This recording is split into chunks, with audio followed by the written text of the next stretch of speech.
Bonjour à vous, Monsieur Masuda. Bonjour Monsieur Omori. Bonjour. Merci de nous accueillir encore une fois. Vous avez déjà eu l'occasion de vous rencontrer à la Japan Expo, ça nous fait encore une fois plaisir de vous rencontrer. David et moi, on va vous poser des questions chacun notre tour et on pourra les poster sur YouTube parce que nos communautés ont vraiment beaucoup de questions intéressantes pour vous. Oui.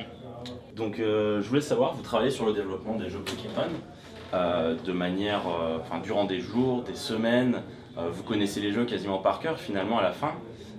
Est-ce que vous prenez quand même le temps de jouer au jeu finalement par la suite et est-ce que voilà, vous continuez à découvrir le jeu une fois qu'il est terminé? 作ってる時は Alors en fait, on ne joue pas vraiment de la même manière, que ce soit pendant le développement du jeu ou une fois que le jeu est terminé. Quand nous, on prend le jeu en main, lorsqu'on développe le jeu, on n'a pas du tout la même attitude que quelqu'un qui va découvrir le jeu pour la première fois, qui va y jouer. Nous, on va se mettre dans la peau de différents joueurs et on va essayer de regarder ce qui manque du point de vue de différentes personnes. Par exemple, on va se mettre dans la peau d'un enfant de 10 ans et on va regarder si le jeu est accessible et intéressant. On va se mettre aussi peut-être dans la peau d'une maman qui n'a jamais joué à un jeu vidéo et qui va essayer pour la première fois de voir pour comprendre ce que c'est. Comment est-ce qu'on va créer le personnage pour faire en sorte que tout le monde puisse s'y retrouver. Donc on joue, on n'appréhende pas du tout le jeu de la même manière et c'est vrai qu'une fois qu'on y joue, quand le jeu est terminé, on le joue pour nous-mêmes et c'est encore différent de ce qu'on avait fait pendant le développement. Est-ce qu'il y aurait une version Pokémon, un jeu Pokémon prévu sur la Nintendo Switch? Peut-être quelque chose à dévoiler, un petit teasing. Alors c'est compliqué de répondre sur la Switch parce qu'elle vient à peine de sortir, d'ailleurs elle n'est pas disponible, elle est en rupture de stock partout, donc c'est compliqué de voir un petit peu comment est-ce que les gens l'utilisent pour l'instant. Il faut voir est-ce que c'est une console qui va être utilisée principalement à la maison, est-ce qu'elle va être utilisée principalement de manière nomade. On ne peut pas prendre de décision avant de savoir vraiment quels seront les gens qui vont jouer à la Switch et quelle est la manière dont ils vont utiliser la console. Vous avez la Switch tous les deux? Oui. Et vous jouez à quoi? J'ai joué un peu à Breath of the Wild, Zelda, et sinon pas mal à One to Switch, et j'attends beaucoup le prochain Mario Kart, enfin le Mario Kart Deluxe. Et tu joues comment? Tu l'emmènes avec toi? Oui, dans les transports en commun, beaucoup, c'est super pratique de pouvoir y jouer chez soi, et après d'y jouer dans le train. Là par exemple j'y joué dans le train pour venir ici en Suisse à Polymont. Ah oui. C'est bien ça. Alors moi j'avais deux questions par rapport aux Pokémon chromatiques. Je voulais savoir, donc, qu'est-ce qui vous pousse à décider qu'un Pokémon dans le jeu sera disponible dans sa version chromatique ou non? On parle de Pokémon Shiny Lock, par exemple les Pokémon légendaires. Pourquoi cette décision d'empêcher les joueurs parfois d'avoir certains Pokémon en Pokémon chromatique? そうね、色違いね。そうね、まあ結構通常のポケモンでもやっぱり出るもの出ないものとか、伝説は特にこう普段あんまり。Alors, il s'agit tout simplement d'équilibre, c'est-à-dire que les Pokémon légendaires sont déjà des Pokémon extrêmement rares, qui si en plus devenaient chromatiques, seraient encore plus spéciaux que spéciaux. Alors, ça créerait, je pense, un certain déséquilibre.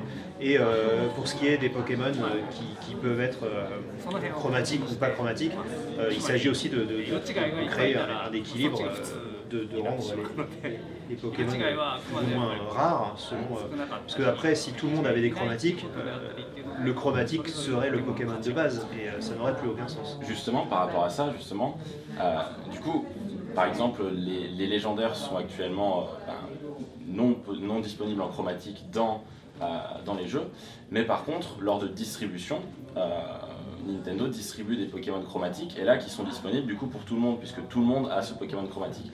Est-ce que justement ça n'affecte pas la rareté d'un Pokémon chromatique? Alors là, il s'agit plus, effectivement, certes, comme vous le dites, tout le monde peut l'avoir, mais là, pour le coup, il s'agit plus de créer un souvenir pour les gens. C'est-à-dire qu'à cet événement-là, les gens auront reçu ce Pokémon, et quand ils reverront ce Pokémon, ils se souviendront de ce qu'ils ont vécu à ce moment-là. Ok. J'ai une question très simple. Quel est votre Pokémon préféré à vous deux? Et surtout celui de la dernière génération. Lune Soleil? Ouais.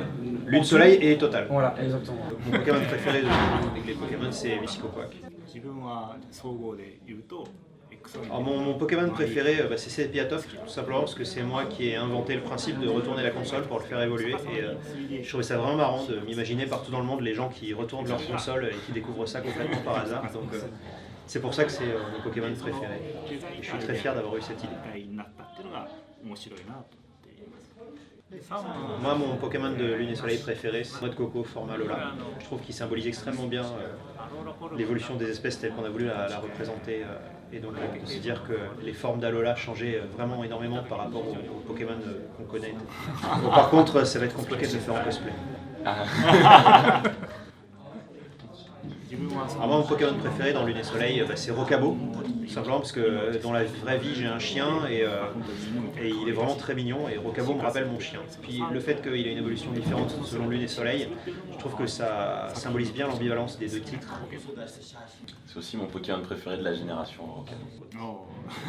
Et pourquoi? Parce que j'ai toujours aimé les petits chiots, les chiens, c'est que je les trouve tout mignons et là enfin un Pokémon qui est vraiment mignon et en plus son type est super intéressant. Une autre question, si Pokémon devait s'arrêter, comment voyez-vous la fin de la saga, le dernier jeu par exemple Pokémon, ce serait quoi?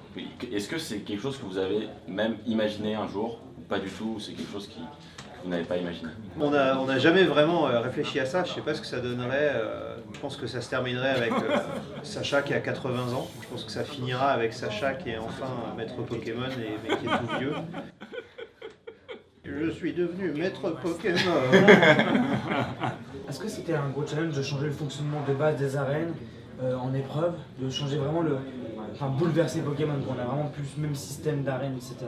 Est-ce que c'était vraiment un gros challenge, un énorme risque? Et est-ce que c'était nécessaire? Est-ce qu'ils ont pensé que c'était vraiment nécessaire de renouveler en fait ce système qui devenait un peu répétitif finalement à travers les années? Lune et Soleil, c'est mon premier jeu en tant que directeur, donc je me suis dit qu'il fallait peut-être que j'imprime ma marque. Pokémon Lune et Soleil, c'était aussi le jeu des 20 ans. Je pense qu'il y a forcément des gens qui ont joué à Pokémon il y a 20 ans et qui vont jouer à Pokémon aujourd'hui Lune et Soleil. Et je voulais vraiment continuer à les surprendre et qu'ils ressentent la même chose que lorsqu'ils ont joué pour la première fois à Pokémon et qu'ils ont découvert un déroulement complètement nouveau. Et donc il me semblait intéressant de changer le déroulement du jeu et de remplacer les arènes par des épreuves qui bouleversaient complètement le rythme du jeu et qui permettaient de surprendre les joueurs qui étaient là depuis longtemps. Au départ, j'étais vraiment plutôt anxieux. Pour beaucoup de gens, dont moi, Pokémon, c'est les arènes.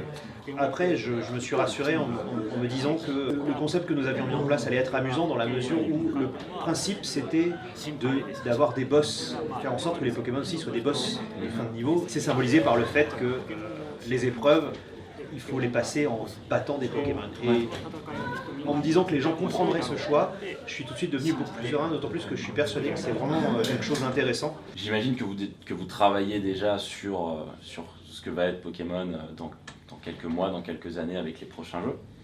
Est-ce que vous pouvez nous dire si le prochain jeu ou l'un des prochains jeux se déroulera dans des lieux qu'on a déjà explorés auparavant? Top secret. Même si on m'interroge à la douane quand je rentre dans un pays, je sais pas. Comment vous vient l'idée des Pokémon? Et est-ce qu'il y aurait quelques anecdotes assez drôles là-dessus? どうだ面白かったです。ナッシーは面白かったですけどね。ローラナッシーを考えた時になんでしょう。 Alors en fait, je peux vous parler de, par exemple, comment on a conçu le noix de coco d'Alola.